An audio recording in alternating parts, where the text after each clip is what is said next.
Merci beaucoup, Maëlys, et merci au Pacte du pouvoir de vivre pour nous inviter à intervenir ce matin pour le réseau Action Climat et pour présenter notre démarche d'études qui concerne les territoires ruraux et spécifiquement les questions d'emploi et de transition écologique dans les territoires ruraux.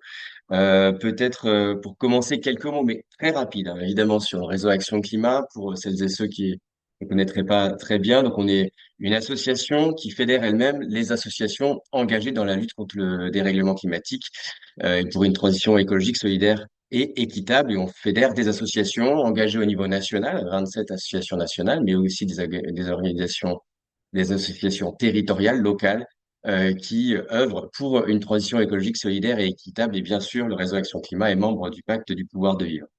Alors, je vais vous présenter ce matin des résultats d'une étude qu'on a menée concernant spécifiquement les territoires ruraux et la dynamique d'emploi pour la transition écologique dans ces territoires. C'est une démarche plutôt inédite pour le RAC et je vais d'abord vous présenter rapidement les questions de départ et les éléments de contexte nous ont amenés à essayer de répondre à ces questions. Alors, la question de départ, elle vient d'abord d'un constat qui est à la fois positif et en même temps aussi facteur de défis, de difficultés potentiellement. D'abord, quand on parle d'emploi en termes de transition écologique, pour le réseau Action Climat, on porte notamment une attention à toute la stratégie de décarbonation, la stratégie qui vise la neutralité carbone notamment au niveau national, au niveau européen et bien sûr dans le cadre des accords internationaux eh bien, on se pose la question de ce que ça donne en termes d'impact pour l'emploi. Et on a une démarche de planification écologique qui est incomplète, a été faite de recul l'année dernière, mais qui été projetée en termes d'impact sur l'emploi. Et en fait, ce qu'on sait, c'est que globalement, la transition écologique, elle est plutôt bénéfique pour l'emploi. On va avoir besoin d'ouvriers dans le secteur du bâtiment qualifiés pour faire la rénovation énergétique du bâti, de techniciens en maintenance dans les énergies renouvelables ou de personnes qui vont travailler pour l'agroécologie, l'agriculture de demain ou en matière de mobilité décarbonée pour les trains, les transports en commun, etc. Donc la planification écologique, elle est globalement bénéfique pour l'emploi. Une grande partie des scénarios s'accordent pour dire ça. Mais évidemment, on a des secteurs dans lesquels on a des défis qui sont complexes à gérer. Ça va être le cas notamment de secteurs industriels.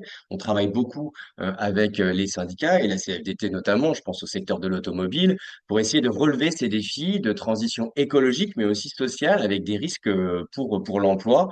Donc ces recompositions d'emplois, ça peut être aussi facteur de risque pour certains secteurs d'activité, mais aussi pour les territoires sur lesquels les emplois sont situés.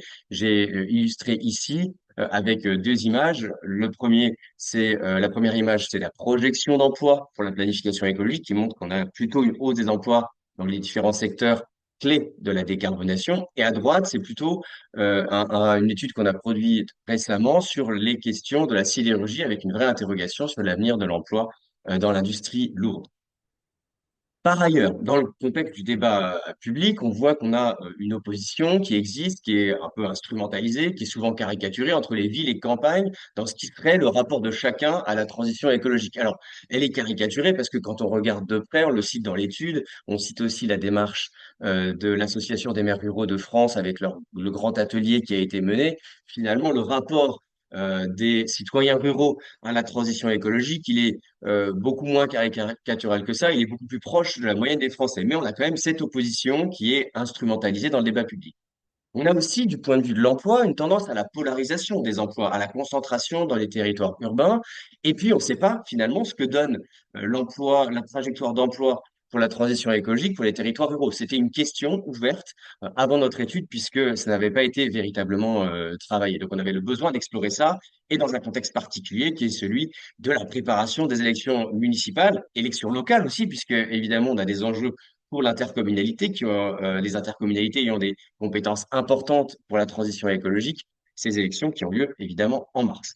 D'où ces questions. Alors, on s'est associé, je ne vais pas être dans le détail ici sur notre méthode, mais je voulais juste vous indiquer qu'on a travaillé avec une série de financeurs, de partenaires, experts, universitaires notamment, des réseaux de collectivités aussi. On a travaillé avec l'Association des maires ruraux de France, avec Alliance Ville Emploi qui fédère les maisons de l'emploi, qui sont des acteurs locaux engagés sur les questions d'emploi, pour partager les analyses, pour fixer le cadre de méthodologie, pour avoir des retours d'expérience de territoire et enrichir l'analyse. On a aussi participé aux rencontres nationales des territoires à énergie positive dans les Mauges en septembre dernier à l'invitation du Clerc pour mettre en débat des éléments d'analyse et nourrir évidemment notre analyse de manière tout à fait connectée avec des dynamiques de territoire.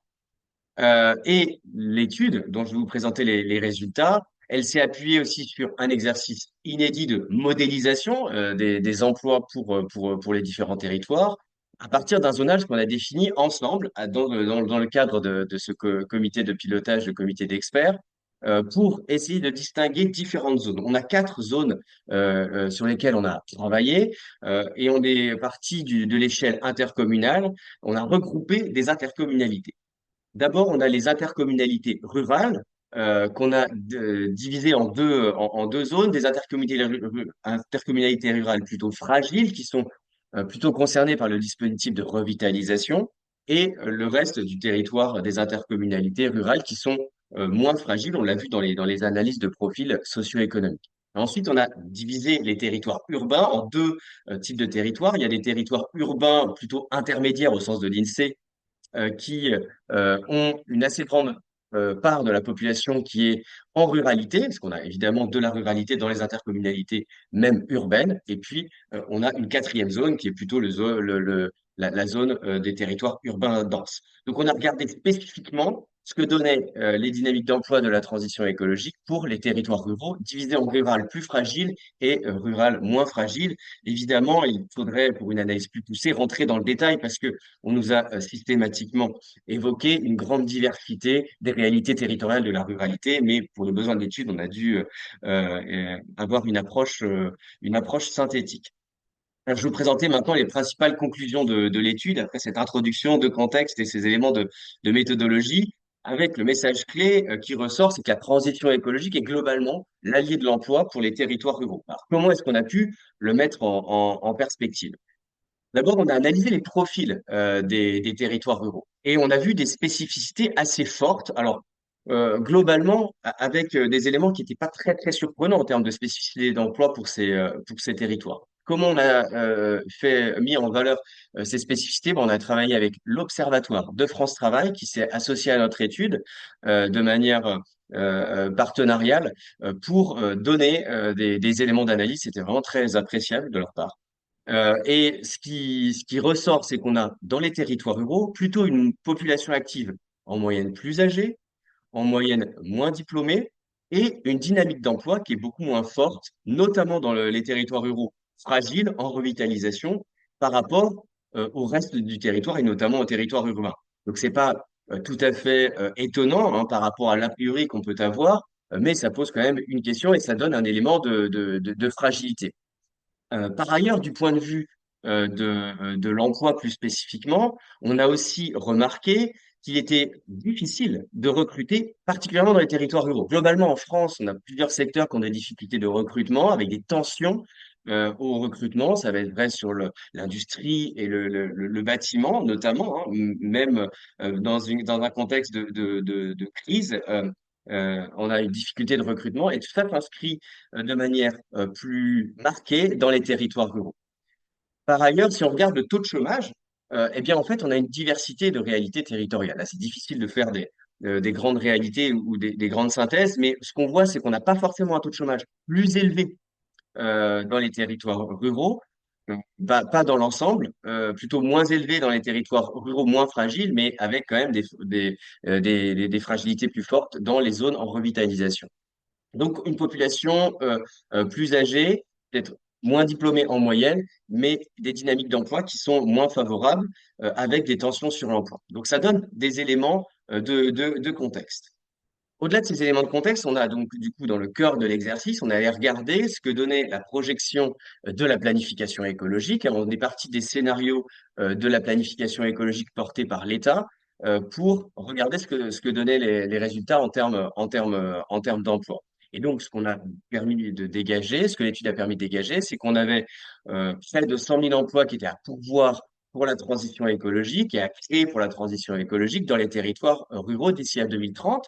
Si on compare par rapport aux dynamiques d'emploi dans ces territoires, on est sur un chiffre qui ne va pas révolutionner le marché du travail dans ces territoires-là, mais qui n'est pas négligeable, et surtout dans des contextes où on a des dynamiques d'emploi qui sont parfois et souvent même fragiles.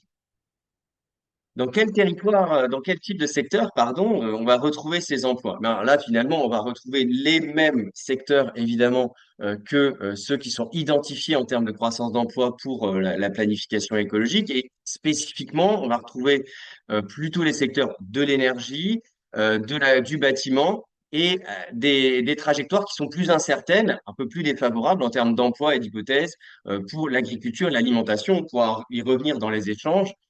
Pour le coup, on s'est véritablement appuyé ici sur les hypothèses de la planification écologique. Nous, on pourrait considérer qu'elle manque parfois d'ambition dans certains secteurs en termes de création d'emplois notamment, mais dans le cadre de partenariats qu'on a mis en place, on s'est appuyé sur les hypothèses de la planification écologique qui était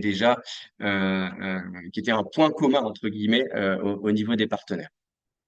On a également mis en valeur de manière assez significative dans le cadre de l'étude, c'est que, évidemment, ces résultats, ils vont dépendre des hypothèses et ça va dépendre des dynamiques territoriales qui sont à l'œuvre. Euh, Spécifiquement en territoire rural, j'ai présenté quelques éléments de spécificité tout à l'heure. Eh bien, on a aussi des tissus d'emploi qui sont distincts par rapport à la moyenne du territoire national. Et spécifiquement, on a des emplois évidemment plus nombreux, une plus forte proportion d'emplois agricoles dans les territoires ruraux. Ça paraît assez évident, mais c'est aussi vrai pour l'industrie et dans une moindre mesure pour la construction. Donc, à partir du moment où on a des incertitudes sur les trajectoires d'emploi, en particulier sur l'agriculture et sur l'industrie, spécifiquement sur l'industrie dans les hypothèses de la planification écologique, ben, on va retrouver des scénarios qui seraient moins favorables pour les territoires ruraux. Donc, c'est un élément de fragilité qu'on peut ici identifier et qu'il va falloir travailler dans le cadre des projets de territoire. Donc, dans l'hypothèse où on serait sur un scénario plus volontariste pour l'industrie, le nombre d'emplois à pourvoir augmenterait et augmenterait plus spécifiquement à l'avantage des territoires ruraux les plus fragiles. Donc, si on prend des hypothèses qui sont plus favorable de ce point de vue-là, plus intermédiaire en termes de scénario, notamment pour le secteur de l'industrie, eh bien, on a des résultats qui sont plus satisfaisants pour les territoires ruraux et qui sont de nature à résoudre certaines fragilités. Concrètement, on a fait une projection aussi sur l'ensemble des intercommunalités et on montre que dans un scénario intermédiaire, avec une ambition intermédiaire de réindustrialisation qui n'est pas massive et qui est surtout pas sur tous les domaines de l'industrie, mais en lien avec une industrie, en lien avec les enjeux de planification écologique, on a 90% des territoires, plus de 90% d'ailleurs, des territoires ruraux les plus fragiles qui sont gagnants en termes d'emploi. Donc là, on voit bien qu'on a une dynamique qui serait à créer et à engager. On a aussi, du coup, veillé à regarder ce que ça donnait en termes de répartition par région, et on montre que, globalement, l'ensemble des régions seraient gagnantes avec la transition écologique, avec des ratios d'évolution d'emploi qui sont différents en fonction des régions, mais globalement, l'ensemble des territoires seraient gagnants. Autre secteur sur lequel on a essayé de pousser les hypothèses, on parlait de l'industrie à l'instant, on va maintenant se concentrer sur le bâtiment. Là, on a travaillé avec l'Institut Negawatt, précédemment sur le scénario général, j'ai oublié de le mentionner, mais on a travaillé avec le centre d'études et data du cabinet Sémaphore qui nous a aidé à faire les projections en lien avec le SGPE sur la planification écologique. C'est important de citer ici les partenaires qui nous ont aidés à cet exercice. Pour le bâtiment, on a travaillé avec l'Institut Negawatt. On est parti du code de la construction, des ambitions de rénovation fortes des logements à horizon 2050, et avec un nouvel outil que l'Institut Negawatt a développé qui s'appelle Éclore, on a calculer le volume d'emploi que ça pouvait donner pour les territoires ruraux, zone 1, zone de fragilité rurale, et zone 2, le reste des intercommunalités rurales. En un chiffre, la perspective est assez parlante, puisqu'en fait, d'ici à 2050, avec un scénario ambitieux pour la rénovation énergétique du bâti, on pourrait créer 250 000 emplois euh, dans les territoires ruraux, hein, dans des intercommunalités rurales, au service de la rénovation du bâti. Et l'intérêt de l'outil de Négawatt, hein, l'intérêt de l'outil Éclore, c'est d'aller regarder quels sont les métiers qui sont concernés. Parce que cet outil, il permet de faire tire des données physiques du parc de logement sur un territoire, il permet de projeter les métiers qui sont nécessaires à cette ambition de rénovation énergétique. Donc, d'après l'outil Éclore, on a parmi les 8 métiers qui sont les plus sollicités pour réussir ce défi, façadier, menuisier, plâtrier plaquiste ou installateur de VMC, bien sûr chauffagiste également. Je ne les cite pas tous ici, mais on voit bien qu'on a des métiers d'ouvrier du bâtiment qui sont évidemment nécessaires dans le cadre d'un scénario ambitieux. Dans le cadre de l'étude, on s'est aussi évidemment penché sur les expériences qui ont cours dans une diversité de territoires ruraux. Alors c'était extrêmement inspirant parce qu'on est allé à la rencontre de dizaines d'acteurs dans les territoires. On a échangé avec ces acteurs dans le cadre d'un atelier où il y avait une quarantaine de personnes dans les Mauges à l'occasion des rencontres nationales TEPOS. Et puis on a eu des échanges individuels avec de nombreux porteurs d'initiatives et nombreuses porteuses d'initiatives dans les territoires ruraux. Je les ai illustrés là et je vais en citer 6, à commencer par le territoire qui nous a accueillis aux rencontres nationales TEPOS, dans les Mauges, où un ancien espace industriel a été réinvesti par la collectivité et ses partenaires pour créer un tiers-lieu qui vise le développement de l'économie circulaire sur le territoire. On trouve que c'est une dynamique qui est tout à fait intéressante. On a aussi échangé avec la Maison de l'Emploi de la Nièvre, qui a mis en place un pôle territorial de coopération économique avec des acteurs économiques du territoire, avec l'impulsion de la collectivité, pour développer les filières d'économie circulaire sur un territoire tout à fait rural, hein. La Nièvre est majoritairement un territoire rural. Et sur les illustrations que vous avez sur cette diapo, vous avez en bas à gauche l'illustration d'une visite d'exploitation agricole en agroécologie, en agriculture biologique, qui a été conduite par l'école Être en Moselle. L'école Être, ce sont des structures qui existent un peu partout en France et qui visent à redonner confiance aux jeunes qui sont décrocheurs par rapport au système scolaire, qui n'ont plus véritablement de perspective, surtout d'insertion dans l'emploi, qui ne sont plus en formation qu'on va accompagner vers des pratiques, des activités de la transition écologique pour les orienter vers potentiellement des métiers de la transition écologique. Ça va être des métiers techniques, par exemple, sur le bâtiment ou les énergies renouvelables, ou en l'occurrence, potentiellement sur les métiers de l'agriculture. Et ces écolettes, elles travaillent en lien direct avec ce qui est le projet de territoire. Pour le coup, en Moselle, par exemple, le projet agricole et alimentaire de territoire pour être connecté aux besoins en emploi du territoire. En haut à droite, vous avez un bus et une personne qui y accède. C'est l'illustration du réseau de transport en commun qui a été mis en place par l'agglomération de Ploërmel en Centre-Bretagne. Pourquoi l'agglomération de Ploërmel a mis en place un réseau de bus et de transport en commun? Notamment pour favoriser la mobilité, le lien social sur le territoire, mais aussi l'accès à l'emploi. Et l'emploi, on le retrouve en lui-même, puisque le réseau de bus, il a également créé de l'emploi, et c'est aussi une manière d'illustrer qu'on a besoin d'emplois dans les mobilités décarbonées, même dans les territoires ruraux. C'est une initiative qu'on a trouvée intéressante. En bas à droite, c'est encore un sujet différent. On est allé à Métabier, on a échangé avec la personne qui est intervenue pour animer une démarche de réflexion sur le territoire. Métabier, c'est une station de ski de moyenne montagne dans le Jura. Il s'est posé de fortes questions en lien avec la perspective de l'augmentation des températures, du réchauffement climatique, et s'est posé la question de son modèle économique et de la viabilité des emplois sur son territoire. Qu'est-ce qu'a fait la personne qu'on a rencontrée?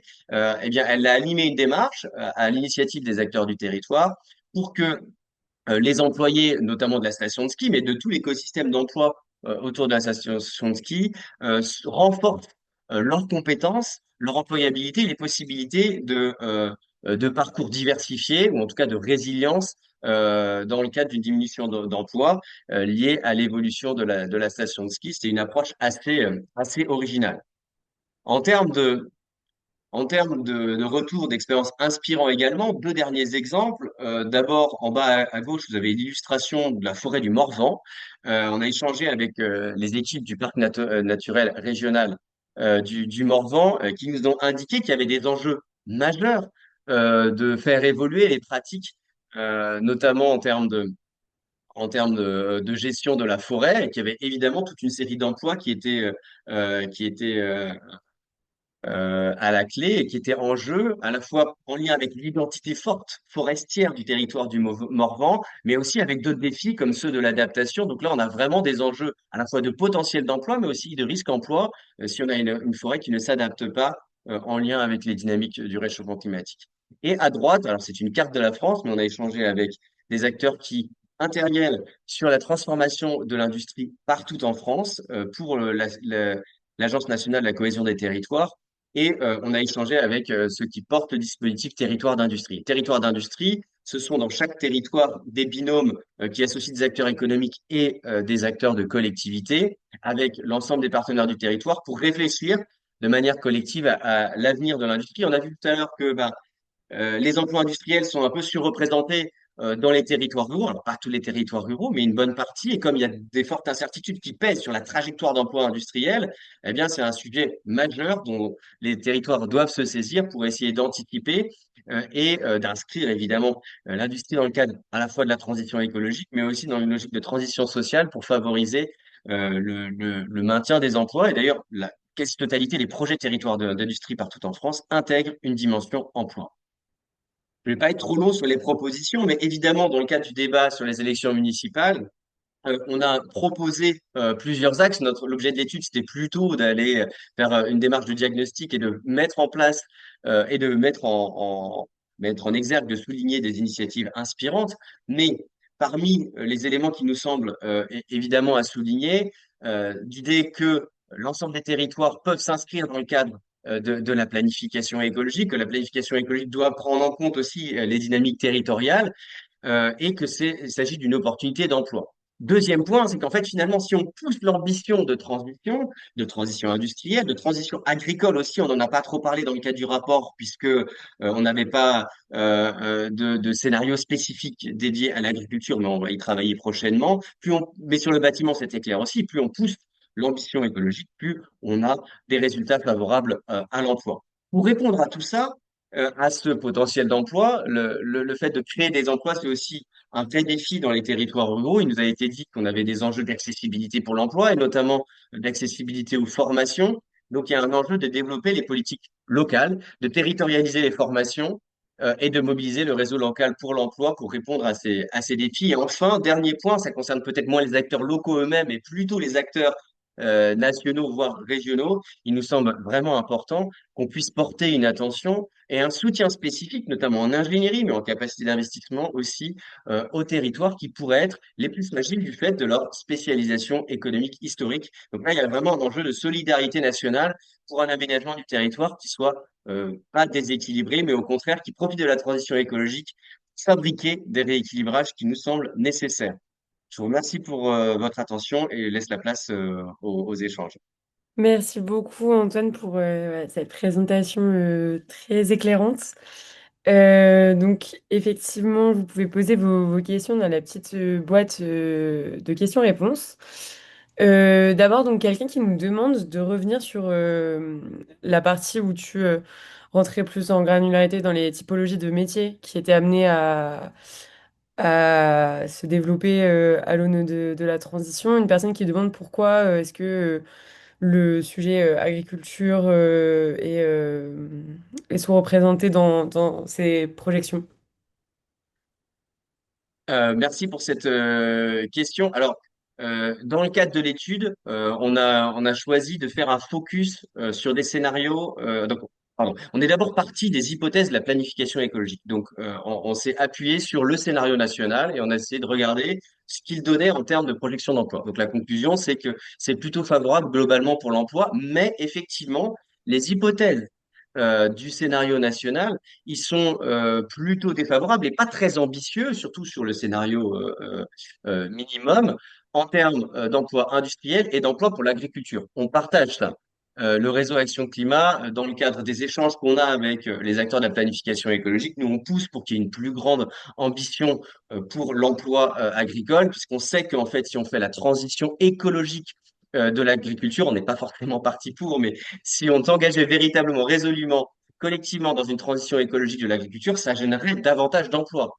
Tous les scénarios le disent. Alors, on a des scénarios quand même qui sont plus ou moins ambitieux en termes de résultats. Mais ça, on le sait. Donc, en fait, nous, on trouve que la planification écologique n'est pas suffisamment ambitieuse sur sa trajectoire d'emploi. Mais pour les besoins d'études, là, en l'occurrence, on s'est appuyé sur les hypothèses de la planification écologique. Là où on a fait varier les hypothèses pour essayer de présenter des scénarios plus volontaristes, c'est ce que je vous ai présenté, c'est sur le secteur de l'industrie, mais aussi sur l'ambition de rénovation énergétique du bâtiment. Sur l'agriculture, on est tout à fait conscient des limites de l'étude de ce point de vue-là. On est en train d'y travailler. On est en train de travailler avec, notamment dans le cadre d'un partenariat avec l'association Sol, qui accompagne des candidats et des candidates à l'agriculture vers les métiers de l'agriculture en transition écologique. Et on est aussi dans un contexte où s'expérimente un dispositif qui s'appelle France Service Agriculture pour le premier point de contact et l'accompagnement des futurs actifs dans les métiers agricoles. On est très vigilant par rapport à ça. Et donc, on va préciser les propos dans une prochaine étude. C'est vrai qu'on l'a pas fait là en termes de variabilité, mais la logique est la même. La logique est la même, c'est-à-dire par rapport à ce qu'on disait en conclusion, pardon d'être un tout petit peu long sur cette réponse, c'est-à-dire qu'on sait très bien que si on pousse l'ambition de transition écologique en agriculture, on va avoir davantage d'emplois, y compris sur ce secteur. Et c'est très clair. Et quand on regarde dans les territoires, si on regarde justement, je parlais de la Moselle tout à l'heure, vous avez un programme alimentaire agricole territorial sur lequel s'appuie le réseau des collectes pour favoriser l'intégration des jeunes dans les métiers d'agriculture. Bah, c'est un programme agricole et alimentaire territorial qui porte une ambition d'agriculture écologique locale et qui est porteuse d'emplois. Voilà. Merci. Plusieurs questions qui demandent si vous aviez, dans votre étude, fait le lien avec le dispositif Territoire zéro chômeur longue durée, qui d'ailleurs fait l'objet d'une actualité intéressante, puisque, il est question de le pérenniser au Parlement. Donc voilà, savoir si vous avez fait le lien avec ce dispositif et quelle perspective avec ce dispositif pour davantage promouvoir l'emploi dans la transition. Merci beaucoup pour cette question. On est évidemment en lien régulier avec Territoire Zéro Chômeur et plus globalement aussi du côté du réseau Action Climat, dans le cadre du Pacte du pouvoir de vivre notamment, mais pas uniquement, également dans le cadre d'échanges bilatéraux, on est en lien avec des acteurs de l'insertion par l'activité économique. Sous un format différent, je parlais du réseau des écoles-lettres, ce sont des acteurs de l'insertion, en tout cas de l'orientation des jeunes qui sont décrocheurs vers l'emploi. On n'est pas sur, comme territoire zéro chômeur, sur les demandeurs d'emploi de longue durée, mais on est déjà sur des personnes très fragilisées. Dans le cadre de l'étude, je ne l'ai pas cité ici, mais on a aussi échangé avec les équipes du programme local de l'insertion dans le Béarn, qui veille à accompagner les personnes éloignées de l'emploi vers les emplois, et notamment les emplois de la transition écologique sur les territoires. Donc, on n'a pas eu d'échange directement avec des entreprises à but d'emploi de territoire zéro chômeur de longue durée, mais on a eu des échanges avec des collectifs qui prennent en compte les enjeux de l'insertion. Par ailleurs, notre position par rapport à ça, elle est relayée d'ailleurs dans la partie proposition du rapport sur laquelle je suis pas revenu trop en détail. Euh, Nous, on plaide pour qu'évidemment l'insertion par l'activité économique et les collectifs territoires zéro chômeur de longue durée ou les entreprises à but d'emploi soient reconnus dans le rôle qu'ils jouent déjà sur la transition écologique. Parce qu'en fait, quand on regarde dans le détail, que ce soit des activités type recyclerie par exemple les jardins de cocagne sur du maraîchage bio, ils ont déjà une grande partie de leur activité en insertion par l'activité économique qui est orienté dans des activités de transition écologique. Alors, il y a quelques défis, notamment celui de la construction des parcours de sortie d'insertion vers des emplois pérennes de l'économie conventionnelle, de l'économie sociale et solidaire. Mais ça, c'est vraiment quelque chose d'important. Aujourd'hui, on pense que la reconnaissance par les pouvoirs publics n'est pas suffisante du rôle que joue l'insertion et que pourrait jouer l'insertion demain encore dans ces emplois de la transition écologique. Ce que nous montre la planification écologique, c'est qu'en fait, on va avoir besoin on va créer des emplois avec la transition écologique dans différents secteurs. Avec les départs en retraite, on va avoir un besoin massif dans certains secteurs de recrutement. Et pour ce faire, on va avoir évidemment la nécessité de former des jeunes en formation initiale vers ces emplois-là, mais pas uniquement. On aura aussi besoin des transitions professionnelles et on aura aussi besoin des personnes issues des secteurs de l'insertion. Donc voilà, on pense qu'il y a vraiment une articulation à trouver de manière entre les objectifs écologiques et sociaux ici, mais ça passe d'abord par une reconnaissance de la pleine place de territoire zéro chômeur et des dispositifs de ce type dans le rôle qu'ils jouent pour la transition. Une autre question qui demande, dans le contexte qu'on connaît de backlash écologique et de reculs environnementaux, quel impact de ce contexte sur ces projections et sur les dynamiques de territoire? Merci beaucoup. Et clairement, il n'est pas neutre, hein. Ce que nous disent les acteurs économiques ou les acteurs du travail, du monde du travail, les syndicats notamment, mais aussi les représentants de tous les territoires, et ça, pour le coup, c'est pas tout à fait spécifique aux territoires ruraux, c'est qu'on a besoin de visibilité pour fabriquer une mutation qui est complexe, qui est l'objectif de neutralité carbone, mais aussi la prise en compte de l'ensemble des limites planétaires. On a besoin de se projeter sur le temps long. Et la projection sur le temps long, ça nécessite d'être dans une logique, dans une dynamique de planification écologique qui soit stable dans la durée. Stable du point de vue des orientations qui sont fixées par l'Europe, par l'État, stable également, bien sûr, du point de vue des financements, des moyens d'action. On échangeait hier avec un grand opérateur d'État sur la transition écologique qui nous indiquait il craignait une forte baisse des financements d'ingénierie. Ben voilà, là, on a une vraie difficulté. Donc, les reculs qu'on a opérés l'année dernière, le réseau Action Climat les a comptés juste avant l'été. On a compté 43 reculs juste avant l'été 2025. Ça, c'est absolument délétère pour ces dynamiques d'emploi. Parce qu'en fait, les acteurs de l'emploi et des compétences, là, j'ai parlé des acteurs économiques, des syndicats, des acteurs des territoires.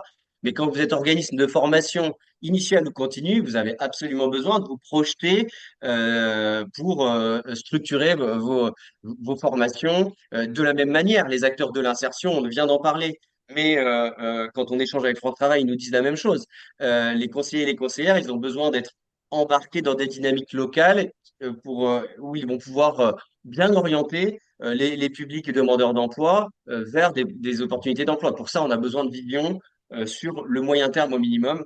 Et donc, tous ces reculs sont vraiment défavorables en ce sens. Alors, ça n'empêche pas, ceci dit, d'avoir des territoires qui soient proactifs et qui, malgré cette incertitude, malgré ces reculs qu'on observe au niveau national, s'engagent tout de même de manière résolue dans la transition écologique. On pense évidemment que c'est une manière d'être beaucoup plus résilient parce que si on regarde l'exemple de Métabier, l'avenir de la station de ski, la question se pose de toute façon, qu'on ait la planification écologique ou non, on va avoir le besoin de s'adapter et ça, c'est une question pour le territoire lui-même, presque pour sa survie économique et la survie de certains emplois beaucoup plus que lié directement à l'initiative des pouvoirs publics. Donc en fait, on parie aussi sur la capacité d'initiative des territoires parce que les signaux d'ambition pour la transition écologique, ils peuvent être donnés certes au niveau national, au niveau européen, ils sont nécessaires, on plaide pour ça bien sûr au réseau Action Climat, mais ils peuvent tout à fait aussi, et c'est nécessaire, être portés à l'échelle locale. Une question qui sort un petit peu du cadre de l'étude, mais reste pleinement dans la lignée de ce que fait le RAC. Une personne qui demande de revenir sur le lien entre écologie et social et quelle est la compatibilité entre ces deux objectifs. Euh, bah, pour nous, on veille vraiment à articuler les deux à différents niveaux. J'en ai un petit peu parlé sur les questions de transition juste des emplois. Je l'ai pas cité exactement comme ça, mais euh, sur la question de l'emploi d'abord, plus spécifiquement. Je vais commencer par la réponse sur l'emploi et puis après j'élargirai. On est convaincu qu'il faut articuler évidemment les questions sociales, les questions de solidarité et d'écologie. Quand on regarde la définition du cadre de l'ONU pour la transition juste des emplois, elle dit qu'il faut qu'on ait une transition qui soit inclusive, qui ne laisse personne de côté et qui crée des emplois décents et de qualité, mais aussi qui respecte les parties prenantes. Je le prends dans des ordres. Respecter les parties prenantes, ça veut dire notamment dans le cadre de l'entreprise, associer les organisations syndicales dans le cadre d'un dialogue social actif pour la transformation de l'entreprise, des emplois, des compétences. Une transition écologique du point de vue de l'emploi qui soit inclusive, on en a parlé tout à l'heure. C'est typiquement une transition écologique qui permet de laisser la place à chacun, notamment les personnes qui peuvent être éloignées des formations, typiquement les jeunes accompagnés par le réseau des écolettes, éloignés de l'emploi du fait de parcours de vie qui sont cassés. C'est le cas, par exemple, de territoires zéro chômeur de longue durée. Une transition écologique qui soit inclusive du point de vue de l'emploi, bah, c'est aussi une transition écologique qui pose la question de la place des femmes dans les emplois de la transition écologique. Et c'est important, je le souligne là, parce qu'en fait, sur les emplois qui en volume sont en général identifiés comme étant à gros potentiel d'emploi pour la transition écologique, on a parlé bâtiment, énergie, mobilité décarbonée, agriculture, etc. On est sur des emplois qui sont aujourd'hui très majoritairement masculins. Et d'où l'importance de démarches qui sont initiées par plein d'acteurs, les maisons de l'emploi dans les territoires. Vous avez l'ANAC qui se préoccupe aussi de ces questions-là et qui favorise l'inclusion dans l'emploi, et notamment des emplois de la transition écologique, bien évidemment pour les femmes et également pour avoir des logiques de rééquilibrage en ce sens. Ne laisser personne de côté, j'en ai un petit peu moins parlé, mais ne laisser personne de côté, ça veut dire évidemment se mettre en capacité d'accompagner les actifs qui vont voir leur situation personnelle, socio-économique personnelle, fragilisée potentiellement par la transition écologique. Je dirais en général, c'est pas que la transition écologique qui fragilise la situation socio-économique d'une personne, mais ça va être le cas des agents de la station de ski à Métabier. En tout cas, ils sont en risque, pas du fait de la transition écologique, mais du fait du réchauffement climatique. Quand on échange avec des salariés ou des représentants de salariés dans l'industrie automobile, ils ont le sentiment évidemment de payer pour l'ensemble de la société le risque sur leur emploi. Donc il faut évidemment accompagner ces secteurs-là de manière renforcée, accompagner les territoires, accompagner les secteurs d'activité et les salariés pour trouver des solutions. Et nous, on pense par exemple, on en discute régulièrement avec par exemple la CFDT, que on a des opportunités, même dans le cadre de la transition écologique, pour fabriquer autrement des mobilités, de l'automobile par exemple, avec des petits véhicules qui soient fabriqués d'une manière relocalisée, contrairement à la tendance de destruction d'emplois massive dans l'industrie automobile qui n'a pas attendu la transition écologique. Donc ça, c'est ne laisser personne de côté. Et quatrième point, hein, on n'a pas beaucoup parlé du travail un petit peu, mais j'insiste là-dessus. Évidemment, des emplois de la transition écologique dans le cadre d'une transition juste, donc qui associe à écologie et sociale. Ce sont des emplois qui font sens, qui sont utiles à la maîtrise énergétique, par exemple en faisant de la rénovation du bâti, type façadier, ou les personnes qui posent l'isolation thermique par l'extérieur, un métier parmi d'autres, premier concerné de la transition écologique.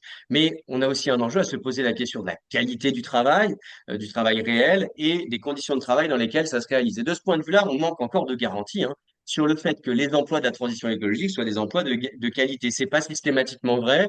Ça dépend véritablement des conditions de travail, ça dépend des conditions d'emploi, ça dépend des métiers. Et donc là, on a vraiment une place, je pense qu'on est plusieurs à être convaincus de ça, pour un dialogue social qui soit actif à l'échelle des entreprises, des branches, mais aussi au niveau national, pour favoriser l'articulation d'écologique et du social et la qualité du travail derrière ces emplois. On sait par exemple que dans l'agriculture, même dans l'agriculture écologique, eh ben, on a des enjeux de qualité du travail et on ne peut pas se permettre de dire il y a un gros potentiel d'emploi, allez-y. Il faut aussi travailler sérieusement ces questions de conditions de travail. Nous, on n'est pas pour le fait de dire que pour pouvoir ces emplois de la transition écologique, il faut être dans une logique adéquationniste, aller embarquer des gens dans des parcours d'emploi sans prendre en compte leurs intentions individuelles et sans prendre en compte la question de la qualité de l'emploi. On n'est pas juste sur un discours d'attractivité, mais un peu plus fort que ça. Plus largement, pardon, je réponds parce que c'est une question fondamentale. On est au-delà de l'emploi, convaincu du côté du réseau Action Climat de la nécessité absolue d'articuler l'écologie et le social. Ça va être vrai sur la fiscalité, les propositions qu'on soutient en termes, par exemple, d'ISF climatique. Mais si vous regardez sur le site du réseau Action Climat, nos analyses de la dernière stratégie nationale bas carbone ou nos propositions, nos analyses avec d'autres associations d'ailleurs membres du RAC sur la fixation prochaine rehaussée des énergies fossiles, on porte vraiment une attention pour que ça ne rende pas les mobilités, la rénovation du logement, les énergies trop chères, notamment pour les personnes qui soient plus fragiles. On sait très bien qu'une transition écologique qui ne se fait pas, c'est une transition qui fragilise les plus fragiles déjà socialement, mais qu'une transition écologique peut être aussi risquée pour des personnes qui n'ont pas un pouvoir de vivre suffisant. Donc, évidemment, on a toute une série de propositions là-dessus, au-delà des questions d'emploi. Merci beaucoup, Antoine. On arrive à terme du temps qui nous était imparti. Merci de nous avoir présenté les résultats de cette étude. C'était très intéressant. Merci aux participants d'avoir assisté à ce webinaire. Vous pourrez le retrouver en replay sur notre site. Et on se retrouve le 17 février pour un webinaire avec Manuel Domergue de la Fondation pour le logement.